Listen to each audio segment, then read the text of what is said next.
Good afternoon, everyone. Coach Mary Bauer here, and I wanted to share with you some amazing tips about how to get better engagement on Facebook and make sure that you're connecting with people so that you can really truly share your story. So first things first, you want to make sure that your profile picture on Facebook is something that invites people to be a part of your life. They're like, oh my gosh, that person looks so nice, or they look so relatable, they look funny, they look just like me, whatever it is. Make sure that you have a photo that's bright, that you're looking at the camera, that you're smiling. Make sure that you're the only one in the photo, because it's kind of confusing if you've got a buddy with you. We don't know, hey, is this you or is this your friend? It doesn't have to be a professional photo. You can go outside with your iPhone or your Droid and take a selfie in the sunshine at the right angle and looking straight on, and it can be a great photo. But just make it something that people look at that and say, oh, I want to be their friend. Also, think about it. If people are on their computer, all they see is your little headshot when you friend request them or post something. So it's really important that you've got that headshot, clear, crisp picture so that people can see who you are. Other thing that I want to talk to you about is how to be posting on Facebook. I know a lot of you have been struggling with, I don't really exactly know what to post, and I don't feel like I'm getting engagement with my posts. I really am excited about this, but I just don't know what's going on with my posts. So the most important thing is to make sure that you 100% have dialed in who your ideal customer is, or your ideal client, or your ideal person who you are trying to reach. And how you do that is really, I have a little homework assignment that I'll share with you if you'd like it. But basically, it's get into your head and think about, who is this person, and tell me about them. So how old are they? Are they female? Are they male? Where do they live? Do they work? How many kids do they have? What is their aspiration in life? What drives them? Where do they shop? What is the one thing that they absolutely love doing and one thing they'd absolutely hate being without? Do they like to read? Are they an outgoing person, or are they a person that likes to keep to themselves? If they were at a party, would they be the person that's the center of attention, or would they be the wallflower? When it comes to food, do they like to cook their own food, or do they like to go out to eat even though they know it's expensive, or they feel terrible about the fact that they can't cook home-cooked meals, but they just don't have time? Or are they a mom that is so in love with their kids and loves crafting and loves everything about being a homemaker? Or are they a mom and they struggle with their identity because they don't want to be just a mom? They want to have everything else with it, and they want to build themselves up so that they have something to call their own, but still be the mom that they want to be.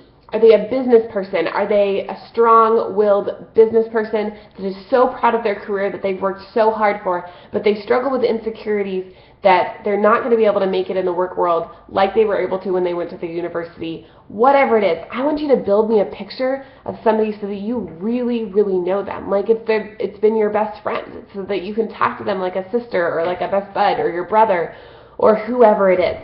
Once you have that ideal customer, then things just become easy because you're talking to your best friend.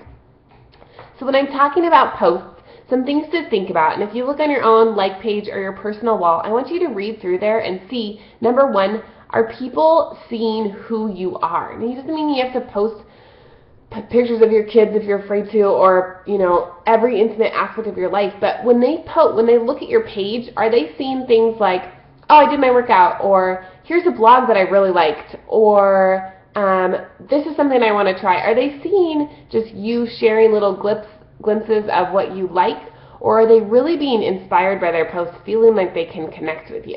You want it to be that when these people come to your wall, they can read what you write and they can feel like you know them already.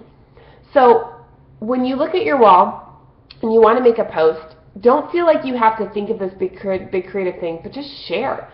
Share what's on your heart. Share the struggles that you've been going through and talk about that, because the people that you want to reach out with and connect with, they're going to resonate with that exact same thing. Be honest, be raw, be real.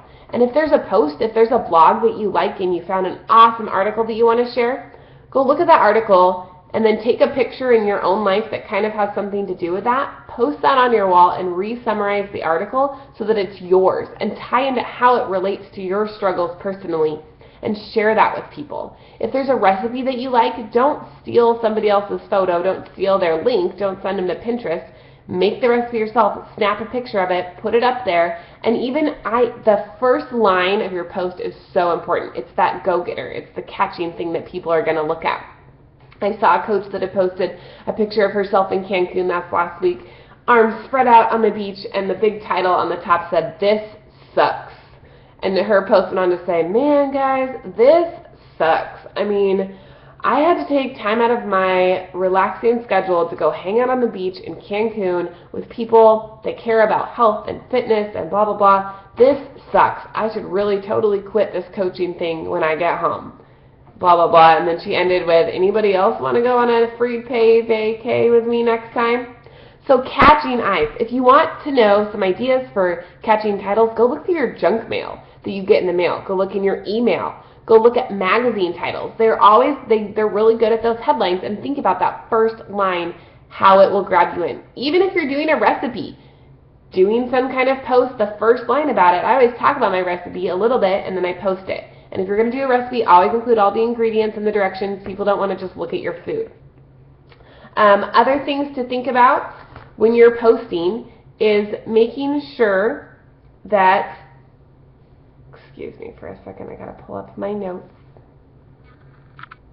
Okay, is making sure that when you're writing that you don't have this big long blob of paragraph. Nobody's gonna read that, guys. We live in the 21st century and we're like really fast people and we don't want to read a long thing.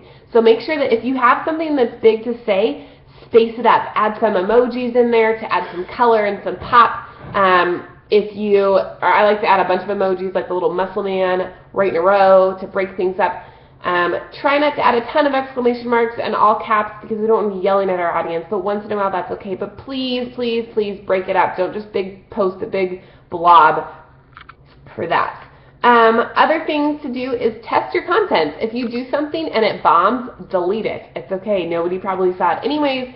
You don't have to leave it on your wall. But do remember that the first 5 posts that you have on your wall at all points in time, when somebody that you friend requested comes to your page and looks at it, that's how they're going to judge you off of that. And if you go look at your wall or your like page right now, are you an interesting person? Are you somebody that's building, that can help build others up? Or is it just kind of like things that you like? Are they adding value to people's lives? The other thing you want to do is have a call to action. So let's say that you post this awesome recipe and you want people to share it. You need to ask people to share it. So some great ways I heard to say that is, if this resonates with you, caring is sharing, girl, something like that. Or want to save this for later? Feel free to share this. Or like this if you can relate. Things like that are huge. Also, when you're doing things on your like page or your personal page and you want to invite people to a challenge group or create a call to action for something, it's a really good idea to create engagement right before that. So doing an engagement post like Android or Apple, go. Or something like maybe you want to dye your hair and you're at the grocery store, should I do black or blonde? Pick which one, A or B. Something where people can have a really short response. If you're looking for a new, I don't know, shirt at the store and you hold up red or blue, something like that, really engaging post. Now, if your like page doesn't have a lot of people on it right now, posting that's probably not going to get a lot of engagement. So you can do that on your personal wall, and then everybody who comments on that, all that kind of stuff, maybe those are people you can invite over to your like page, or if you just starting conversations on your wall and you talk about a challenge group right after that, you actually shouldn't be posting those on your personal wall anymore because Facebook has changed some things with that. So if you want to talk about something else after that, that's not exactly posting about a challenge group, but posting about, I don't know, the freedom in your life that you now have because you've lost weight or something like that, that's not necessarily a call to action, but if people like it, then you can message them about your opportunity. But if you're able to do this on your like page, doing an engagement post like that and then creating a call to action for joining a challenge group or something like that, people are going to see that in your newsfeed. So here's the last thing I want to talk about. It's called affinity. Basically, Facebook is like that mean girl in high school that decides whether or not you're popular.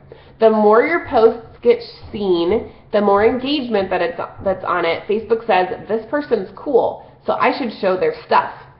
So that's why it's really important that you're always getting engagement on things that don't even have anything to do with health and fitness, because the more that your stuff gets seen, the more your stuff is going to get seen, especially when it matters. So making sure that you are posting quality stuff. And here's the thing, when you're first starting out, people might not like your stuff because they're just not seeing it. And that's okay.